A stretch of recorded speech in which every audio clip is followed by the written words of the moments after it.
Hi, I'm Professor Goins, and welcome to the Math Professor's YouTube channel. If you're looking for videos explaining topics in college mathematics courses, go ahead and hit the subscribe button because you are in the right spot.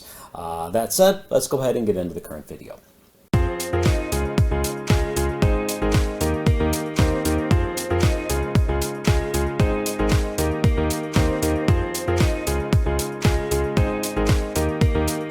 What I want to take a look at is what's called a homotopy between maps, and this is the starting point for a long sort of exploration and development of what's called the fundamental group of a topological space, and then we can continue on from there. But this is sort of the beginning of a subject called algebraic topology. Okay, so let's go ahead and take a look at what the concept between a homotopy between maps is all about. Let's say in a topological space, I've got these two continuous functions, f and g, and they are maps. So there's f is, say, a function from a to b, and g goes from c to d in a continuous fashion.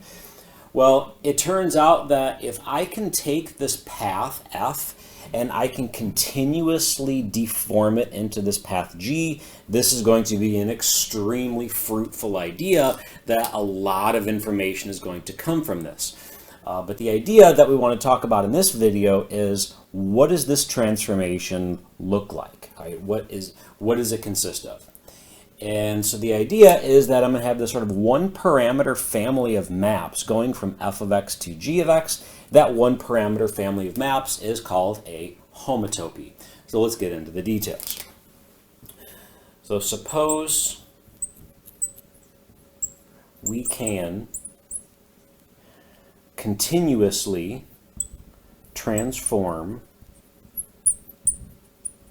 the path f of x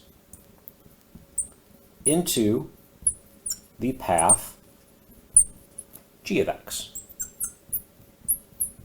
All right, so suppose we can do that. We can continuously transform f of x into the path g of x. Then we say that f, shortcut or short notation for f of x, is homotopic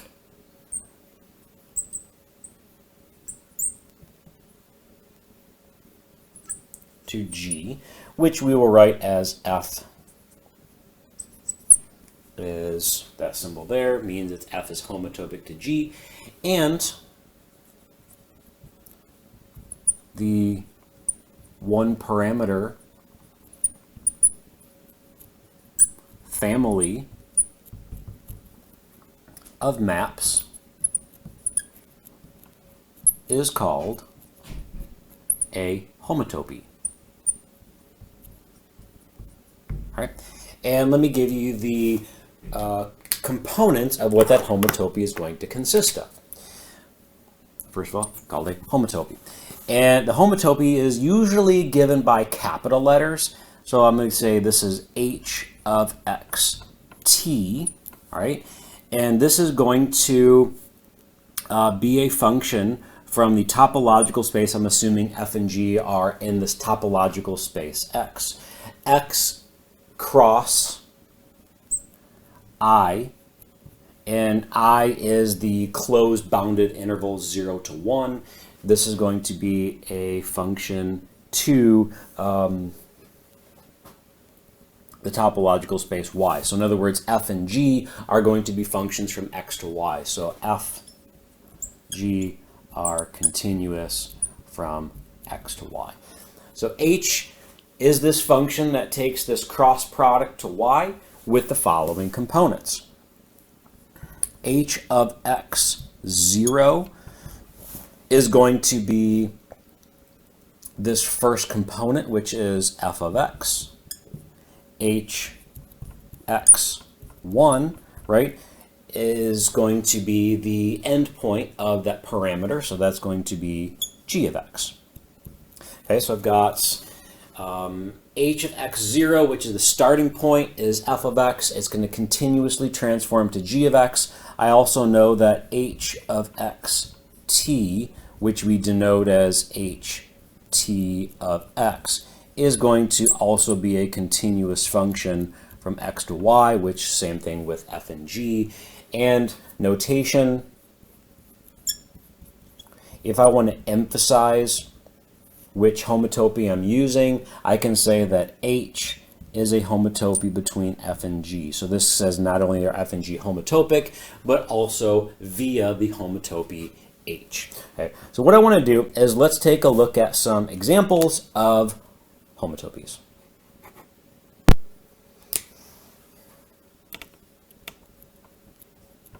Let's consider the following functions. Let's say f of x is equal to x squared, and let's say g of x is equal to x. Well, I'm going to illustrate that these two functions are in fact homotopic. Let's take a look at a graph of these.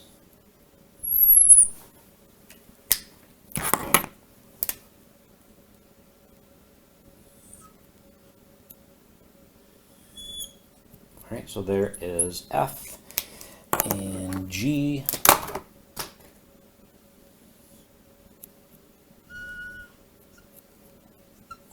Okay.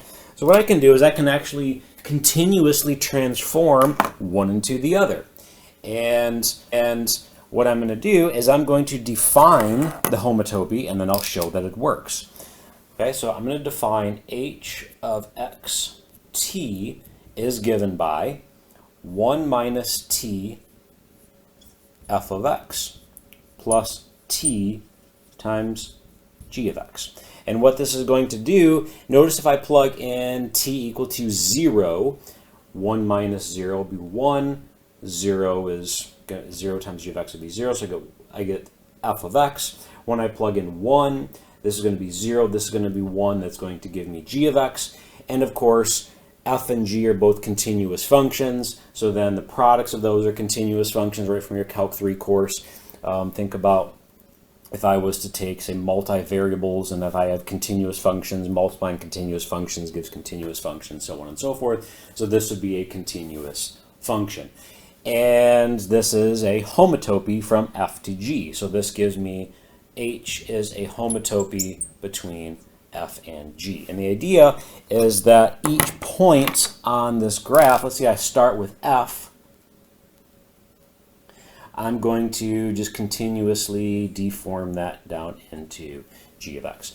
And so notice that this right here is going to give me a straight line segment from f to g. And in fact, this is such a important and useful format for a homotopy that this is called, it has its own name. This is called the straight line homotopy.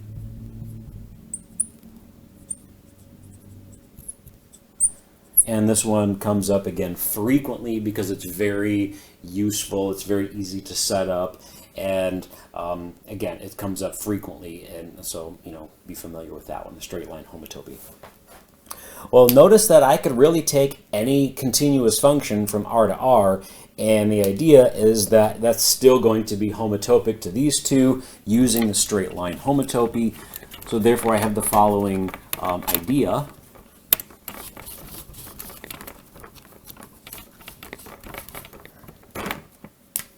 So note, every element of the continuous functions from R to R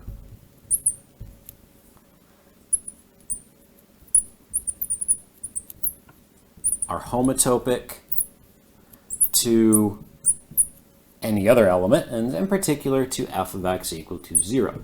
This is a concept that I will come back to in a later video, but the idea is that every single continuous function from R to R is actually homotopic to a constant function, f of x equal to 0, simply by just projecting it down to the x-axis using the straight line homotopy. Okay.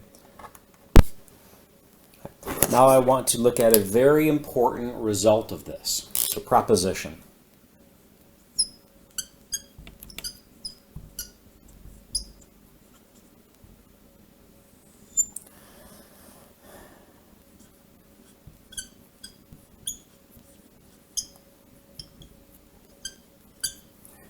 The concept of path homotopies, or being one path being homotopic to another, is actually an equivalence relation. So homotopy is an equivalence relation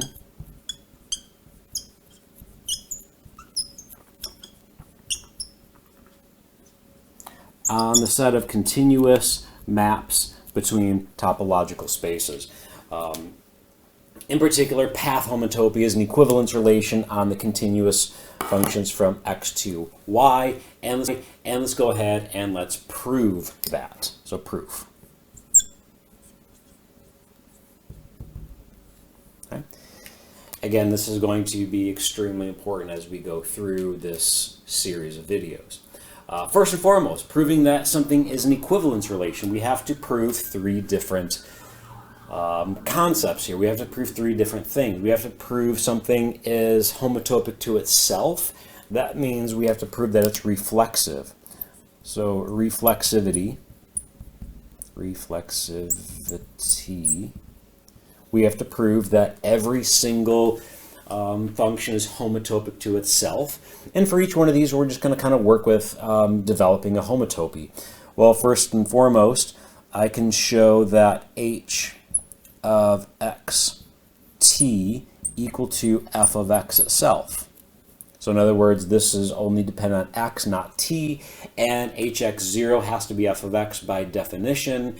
And if hx1 is also f of x, that means that h is in fact a homotopy from f to itself.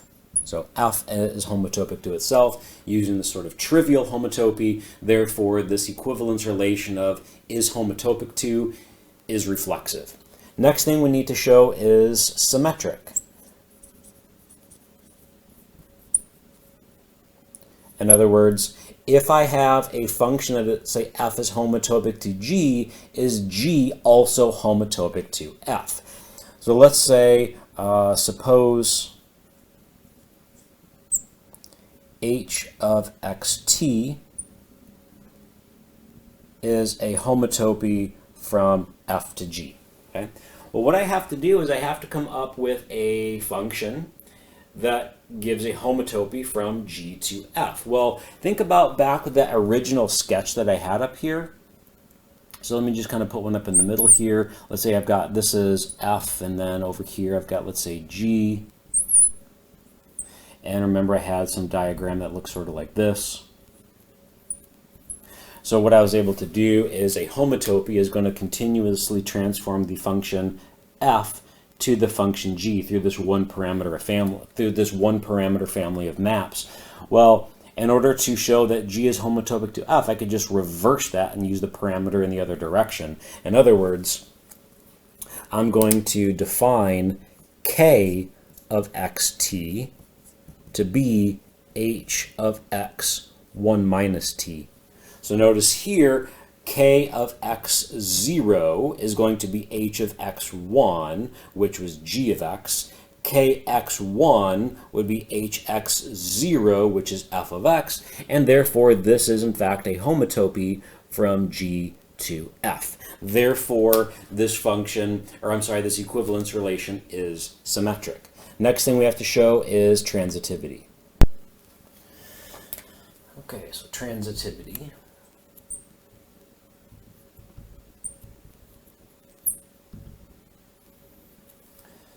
Here's what I have. I'm going to say that h is a homotopy from f to g, and then I'm going to say that k is a homotopy from g to, let's say, lowercase h. And the idea is that f is homotopic to g, g is homotopic to h, therefore, for this to be an equivalence relation, we also have to have f is homotopic to h. Now let me go ahead and give a sort of diagram for this first. H is a homotopy from f to g. So here's what I have. I've got this path f. Okay, so this is f. And I know that that is homotopic to g.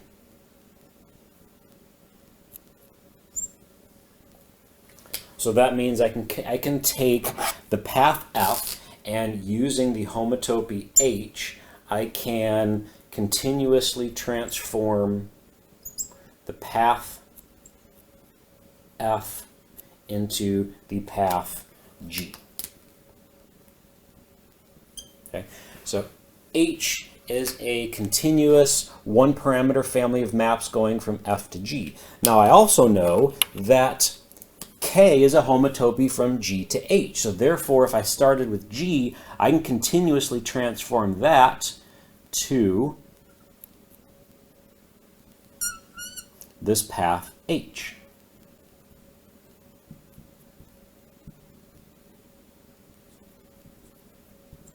Again, this is the homotopy K.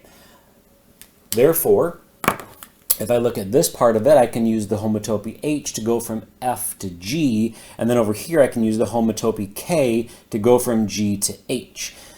Well, this should, of course, give you an idea of how I'm going to go from F to H. If I can continuously transform F to G and then G to H, then of course I can continuously transform F to H.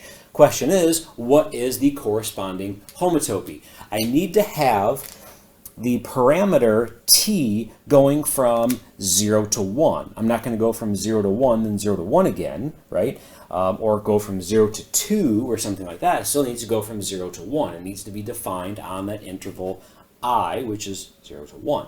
Here's how I do it. I'm going to define, let's say, j of xt to be the following. It's actually going to be a piecewise function.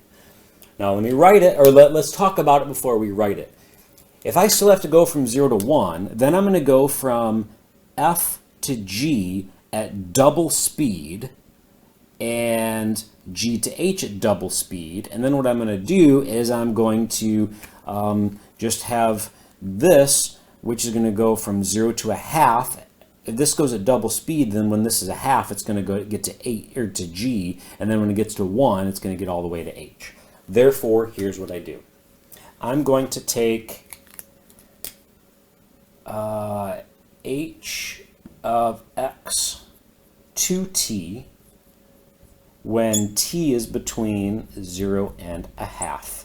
And then I'm going to take the second homotopy, because notice when t is 0, this is hx0, which is f. When t is a half, this would be hx1, which would be g.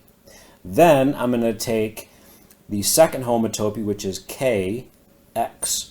I'm going to do 2t minus 1, and this is going to go from a half to 1. Notice this is double speed, this is double speed, and therefore when t is a half, this would be 0, which is g of x, and when t is 1, this is 2 minus 1, which is 1, which is h of x. And also notice that the domain restriction over here does overlap at a half, but hx1 is equal to kx0 because both of those are equal to g of x, right? Because I've got this, both h and k are homotopies that either start or end with g. Therefore, even though this overlaps, these match at that point. This then is a homotopy from F to H. So therefore I've got J is a homotopy from F to H, therefore proving that this is in fact an equivalence relation on the set of maps between topological spaces, and that is going to be a big part of discussions that follows. Thank you for watching. Please consider subscribing.